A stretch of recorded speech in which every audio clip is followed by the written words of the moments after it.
Bonsoir à tous, bienvenue dans notre édition régionale. Voici nos principaux titres. Dans l'actualité, ce drame passionnel au Gosier, un homme a fait feu sur sa compagne avant de retourner l'arme contre lui. La jeune femme a été blessée au dos, mais ses jours ne seraient pas en danger. Ce matin, l'émotion était encore grande dans le quartier de Pliane où se sont rendus Jean-Charles Théobald et Ludovic Guédu. On reparle de la réforme territoriale. Ce vendredi, les départements de la Guadeloupe et de la Réunion ont été exclus du projet national présenté par le gouvernement. Le gouvernement qui a finalement pris en compte les protestations de la gauche et qui désormais cherche une solution adaptée au territoire des deux DOM concernés. Alex Robin. Après plus de 11 semaines d'arrêt de l'activité, les premières récoltes de bananes ont repris. Elles avaient été interrompues après le passage du nuage de cendres du volcan de Montserrat. Les exportations se déroulent progressivement sur toutes les exploitations bananières de l'île. Et peu à peu, les 452 salariés mis en formation retrouvent leur poste. Le reportage d'Elisabeth Pillemayer et d'Éric Stimpfling. Une nouvelle initiative pour redynamiser les zones rurales. 6 groupes d'action locale ont vu le jour avec l'aide du programme européen Leader.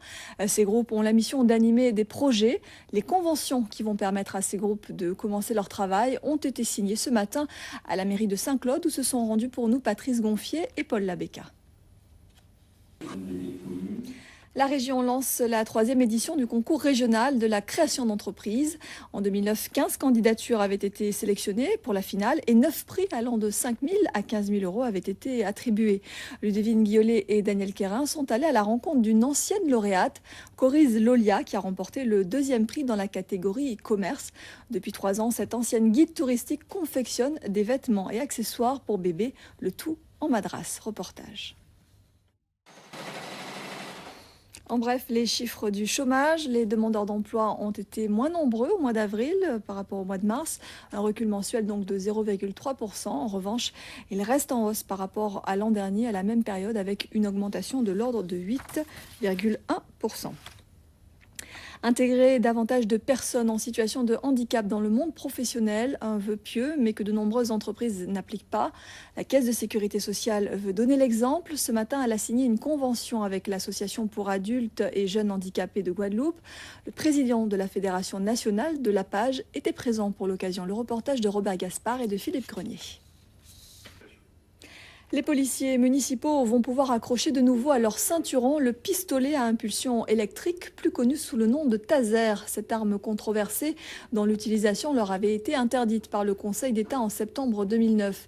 Un décret a été publié hier au journal officiel, permettant de nouveau aux policiers municipaux de porter cette arme de 4e catégorie, déjà en service dans la gendarmerie, la police nationale et l'administration pénitentiaire.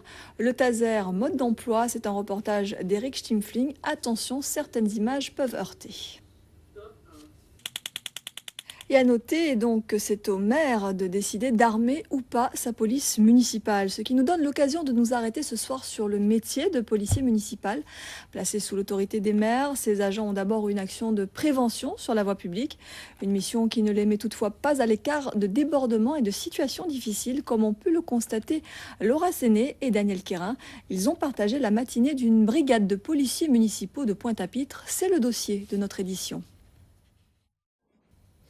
En bref, Washington vient de lancer un programme de 45 millions de dollars de lutte contre le trafic de drogue et le crime organisé dans les Caraïbes, au moment où la capitale jamaïcaine, vous le savez, est secouée par des affrontements sanglants entre gangs et forces gouvernementales. Le coup d'envoi de l'initiative de sécurité dans le bassin de la Caraïbe a été donné lors d'une réunion tenue dans la capitale américaine, en présence de diplomates venant des 15 États membres du CARICOM, de la République dominicaine, ainsi que d'autres pays observateurs. Le sport avec du cyclisme, tout d'abord, la 2e étape du Grand Prix du Conseil Gilles Carène du Guada Bikers. Une étape à revivre dans notre page spéciale juste après ce journal, une page préparée par Pascal Pétrine et Jean-Marie Mavounzi. Et on jette un coup d'œil sur les grands rendez-vous sportifs programmés ce week-end, et c'est avec Eddy Golabkan.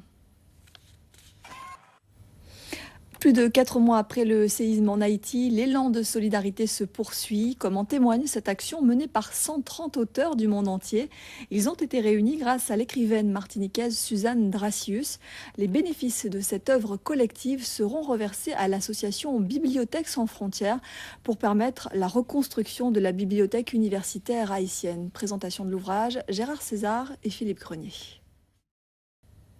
Et c'est la fin de cette édition. Merci à vous de nous avoir suivis. À 20h05, juste après ce journal, donc la page spéciale consacrée au Grand Prix du Conseil général, préparée par Pascal Pétrine et Jean-Marie Mavounzi, suivi à 20h15 de votre magazine en créole Tandakayou. Rémi Senneville, ce soir, nous plonge dans l'histoire des nègres marrons.